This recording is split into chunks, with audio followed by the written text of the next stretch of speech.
तो चलिए बात मौसम की करेंगे, क्योंकि पहाड़ों से लेकर के मैदानों तक बारिश अब लोगों के लिए मुसीबत बनती जा रही है और राजस्थान से लेकर गुजरात तक में मानसूनी बारिश ने हालात खराब कर दिए हैं। लोगों की परेशानी इससे बढ़ गई है।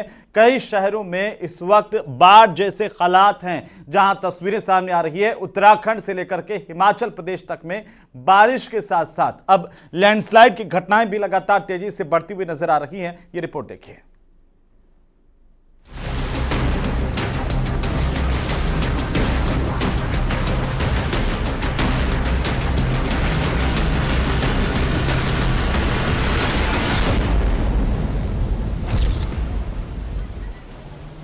राजस्थान के अजमेर में भारी बारिश के बाद बाढ़ जैसे हालात बन गए।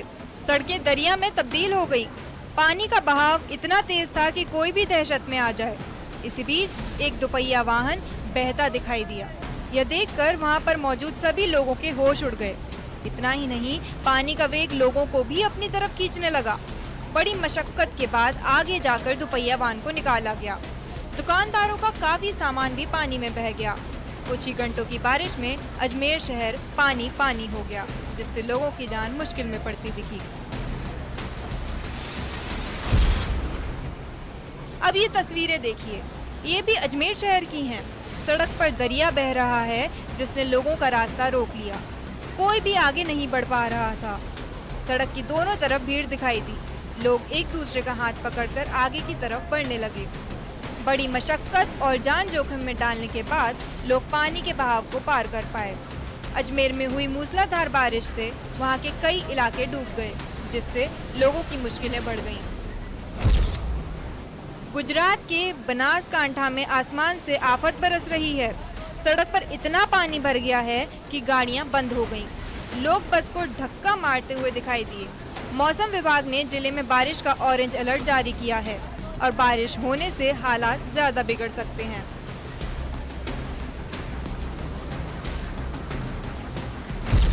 गुजरात के जामनगर में बारिश से बाढ़ जैसे हालात हैं। बारिश की वजह से यहाँ खोडियार माता का मंदिर डूब गया। इतना पानी भर गया कि मंदिर का केवल ऊपरी हिस्सा नजर आ रहा है। जामनगर में रंगमती नदी उफान पर है, जिसकी वजह से आसपास के निचले इलाकों में पानी भर गया।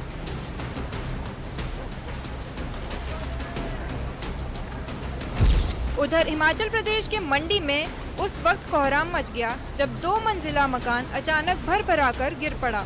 मकान की नींव तक नहीं बची और उसके अंदर रखा सामान भी मकान के साथ खाई में गिर गया। मंदिर के सिराज इलाके में हुई इस घटना से आसपास के लोग दहशत में आ गए। जानकारी के मुताबिक उसी परिवार का एक पुराना मकान रविवार के दिन ठीक इसी तरह जमींदोज हो गया था। हालांकि गनीमत रही कि हादसे से पहले ही परिवार ने घर खाली कर दिया था।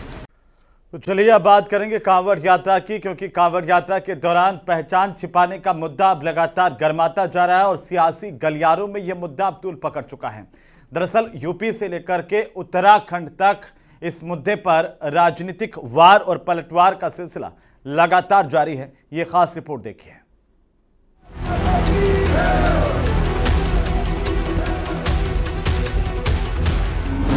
नेम प्लेट पर मचा सियासी घमासान। कांवड़ यात्रा से पहले पहचान की लड़ाई। यूपी से उत्तराखंड तक राजनीतिक उफान।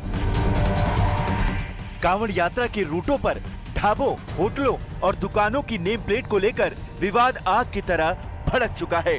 इतना ही नहीं, जिसे मौका मिल रहा है वो बयानबाजी कर रहा है। इसी कड़ी में यूपी के पूर्व सीएम और समाजवादी पार्टी के अध्यक्ष अखिलेश यादव ने योगी सरकार को टारगेट किया और सरकार के एक्शन पर समाज को गुमराह करने का आरोप मढ़ दिया। देखिए, ये सरकार कभी कुछ जांच के बहाने हिंदू मुसलमान और अपनी नाकामियों को छिपाना चाहते हैं। कांवड़ियों के लिए सरकार को इंतजाम करना चाहिए था। जिस तरीके से सरकार कॉरिडोरों पर हजारों करोड़ रुपए खर्च कर रहे हैं, वहीं सरकार को यह ध्यान रखना चाहिए था कि हर वर्ष सावन में कांवड़िया बड़े संख्या में अन्य प्रदेशों से भी उत्तर प्रदेश में आते हैं और खासकर उत्तर प्रदेश के बहुत सारे श्रद्धालु कांवड़िया यात्रा निकाल करके जल लेकर के जल चढ़ाने का काम करते हैं। उनको सुरक्षित यात्रा, उनके लिए पवित्र स्थान, उनके खाने पीने से लेकर के ठहरने का जो इंतजाम करना चाहिए था। इस बीच कांग्रेस सांसद इमरान मसूद का कहना है कि इससे भाईचारा खत्म होगा, जबकि भारतीय किसान यूनियन के नेता नरेश टिकैत का कहना है कि इस मुद्दे पर राजनीति करना गलत है, क्योंकि ये लोगों की रोजी रोटी से जुड़ा मुद्दा है। सहारनपुर के जितनी यात्रा निकली है मुजफ्फरनगर पे जाए, इसमें तमाम मुस्लिम बाहुल गांव है और तमाम मुसलमान खड़े होकर के कावड़ियों का स्वागत भी करते हैं, उनकी सेवा भाव भी करते हैं।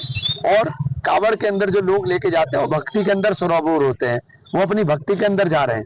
तो इस प्रकार की चीजें, ये सब चीजें अच्छी नहीं है, बेहतर नहीं है। 10 दिन की कावड़ यात्रा इस तरह की निचाती करने के बाद सभी का रोजगार है, रोजी रोटी की बात है, और ये त्योहार है हिंदू का, वो है, इसे सब मिलजुल के इसे मनावे। पहचान को लेकर छिड़े इस विवाद के बीच उत्तराखंड के सीएम पुष्कर सिंह धामी ने कांवड़ मेले की समीक्षा बैठक में सख्त निर्देश दिए हैं।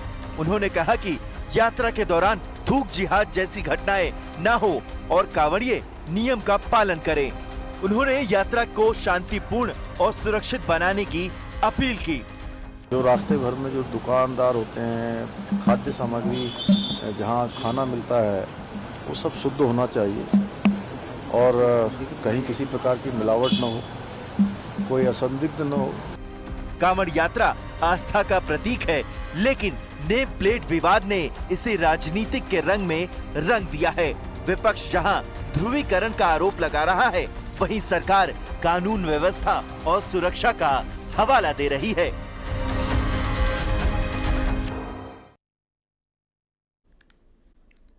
तो बिहार में विधानसभा चुनाव से पहले वोटर लिस्ट के वेरिफिकेशन को लेकर के अब सियासी लड़ाई तेज हो गई है। महागठबंधन ने चुनाव आयोग को घेरते हुए वेरिफिकेशन की टाइमिंग को लेकर के अब सवाल खड़े किए, तो बीजेपी ने महागठबंधन पर तुष्टीकरण के गंभीर आरोप लगाए हैं। रिपोर्ट देखिए। वोटर लिस्ट में सुधार, सियासत आर पार। बिहार में चुनावी लड़ाई, वोटर लिस्ट पर गरमाई, वोटर लिस्ट पर घमासान, हिंदू बनाम मुसलमान। बिहार चुनाव से पहले वोटर वेरिफिकेशन पर सियासी तलवारें खिंच गई हैं। विपक्ष ने वोटर लिस्ट वेरिफिकेशन को लेकर चुनाव आयोग पर सवाल खड़े किए हैं और कानूनी लड़ाई लड़ने की चेतावनी दी है। इतिहास में आज़ादी के बाद में पहली बार इलेक्शन कमीशन के जो वहाँ पे जो भी लोग थे, चेयरमैन थे, मेंबर थे, या जो भी व्यवहार किया गया है, जिसने भी किया है, मैं समझता हूँ बहुत अनफॉर्चुनेट है। मैंने कभी सुना ही नहीं। चुनाव आयोग आज कटघरे में है, सवालों के घेरे में है। चुनाव आयोग जो प्रक्रिया बिहार में वोट रिवीजन का करा रही है, उसमें कई खामियां हैं, कई सवाल खड़े हुए हैं। मेरा तो उनसे एक ही गुजारिश है कि आपको 20% लोगों को काटना है तो सीधा वोटर लिस्ट से 20% लोगों को गायब करो। ये सब करने की क्या ज़रूरत है? उनका जिम्मेदारी है, उनकी दायित्व है, उनकी ड्यूटी है कि एक एक वोटर का वोट का हक बचाना। विपक्ष के आरोपों पर एनडीए ने पलटवार किया है। महागठबंधन पर भ्रम फैलाने और तुष्टीकरण का आरोप लगाया। विपक्षी भयभीत है,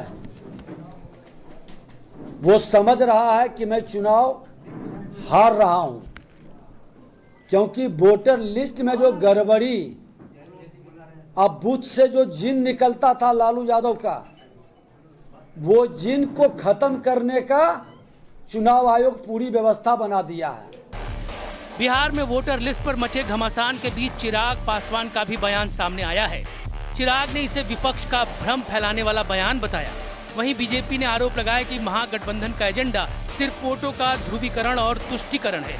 अब देखना होगा कि वोटर लिस्ट सुधार की इस प्रक्रिया पर सियासी घमासान का चुनावी नतीजों पर कितना असर पड़ता है।